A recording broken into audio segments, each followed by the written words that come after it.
कर्म की गति को जानने और समझने के लिए सब लोग अपने अपने तरीके से प्रयत्नशील रहते हैं। इसमें कामयाबी मिलना स्पष्टतया हमारे प्रयासों पर निर्भर करता है। यह बात उन कर्मों की हो रही है जिनकी विवेचना हिंदू संस्कृति में अक्सर होती रहती है।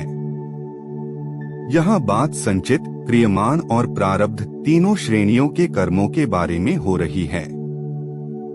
नमस्कार दोस्तों, हमारे चैनल पे आप सभी का स्वागत है। अगर आप भी भगवान शिव के भक्त हैं, तो कमेंट में हर हर महादेव जरूर लिख दीजिए। चलिए शुरू करते आज की वीडियो। कर्म की गति को जानने से पहले कर्म की उत्पत्ति और उसके मूल स्वरूप को समझना जरूरी है। सामान्यतः प्रत्येक कर्म की उत्पत्ति मन, वचन और कार्य से मानी जाती है। विषय को समझने के लिए कहा जा सकता है कि हमारे मन में एक विचार का उत्पन्न होना किसी कर्म की प्रारंभिक अवस्था है। उस विचार की शब्दों द्वारा अभिव्यक्ति कर्म की द्वितीय अवस्था है तथा उसे कार्य रूप में रूपांतरित करना कर्म की पूर्ण अवस्था है। इसका मतलब यह हुआ कि प्रत्येक कर्म का उद्भव किसी न किसी विचार, वाणी तथा कार्य से होता है। अब बात करते हैं कर्म फल की, क्योंकि कर्म की गति ही कर्मफल को तय करती है। अमूमन लोग इस बात से सहमत होते हैं कि वे जैसे कर्म करेंगे उन्हें फल भी वैसे ही मिलेंगे, फिर भी अक्सर शिकायत करते रहते हैं कि मैंने तो ऐसा कोई कर्म किया नहीं, फिर भी मुझे अमुक फल मिला। यह बात हो रही है अनपेक्षित कर्मफल की, क्योंकि अच्छे फल की प्राप्ति पर बात कम ही होती है। शिकवे शिकायत का दौर तो तभी शुरू होता है जब फल आशा के अनुरूप नहीं आते हैं। ऐसे लोगों को यह ध्यान रखना चाहिए कि कर्म का मतलब केवल कोई कार्य ही नहीं होता है, बल्कि मन में किसी विचार को उत्पन्न करना या होने देना भी कर्म है, और वाणी से भला बुरा कहना भी कर्म है।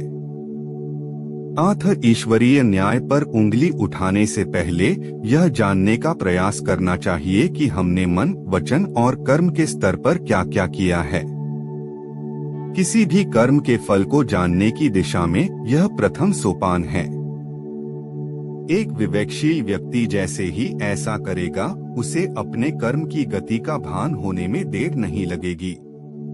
कर्म की गति की समझ होने पर यह स्पष्ट हो जाता है कि कर्म की शुद्धता के लिए उसके बारे में विचार के स्तर से ही सावधान रहने की जरूरत है। यदि विचार के स्तर पर चूक हो जाए तो वाणी के स्तर पर कर्म गति को नियंत्रित करने की कोशिश हो सकती है।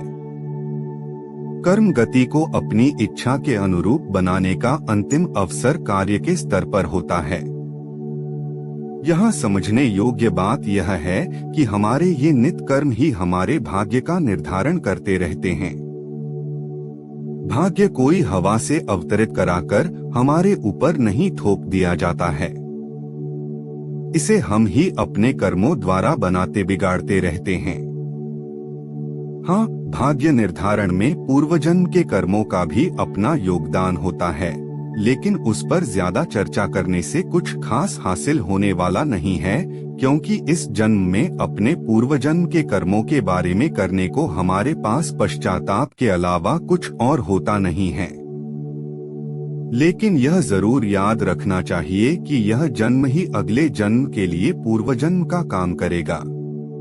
इसलिए इस जन्म के कर्म न केवल इस जन्म में हमें अच्छे फल प्रदान करेंगे, बल्कि अगले जन्म में पूर्व जन्मों के कर्मों का काम भी करेंगे। आज के लिए इतना ही।